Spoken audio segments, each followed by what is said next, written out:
இப்போ பிராணமுத்திரை அப்படிங்கிறது பிராணசக்தி உடம்புக்கு எப்பொழுதும் நல்லா கிடைக்கணும், இரத்த ஓட்டம் நல்ல சீரான முறையில் இயங்கணும், ரத்தம் ஆரோக்கியமாக இருக்கணும், இதயம் எப்பயுமே பலமுள்ளதாக இருக்கணும், உடம்பும் மனசும் எப்பயுமே பலமுள்ளதாக இருக்கணும், சதை பிடிப்புகள் உடம்புல சதை பிடிப்புகள் இருந்துச்சுன்னா விலகணும், உடம்புல அங்கங்கே வரக்கூடிய வலிகள் இதெல்லாம் விலகணும்.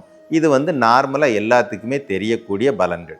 ஏன் இந்த பிராணமுத்திரையை பயன்படுத்துகிற சூட்சுமம் தெரிஞ்சிச்சு அப்படின்னா நல்ல பேரோடு புகழோடு கூடிய வாழ்க்கைக்கும் இதை பயன்படுத்த முடியும். எனக்கு பணம், தொழில், நல்ல மனிதர்கள், இந்த மாதிரி உலகத்தை பிரபஞ்சத்தை எனக்கு சாதகமாக பயன்படுத்தக்கூடிய வகையில் அந்த வசியம் செய்வதற்காகவும் கூட இந்த பிராணமுத்திரையை நம்மால் பயன்படுத்த முடியும். முத்திரையோட சிறப்பே அதுதான்.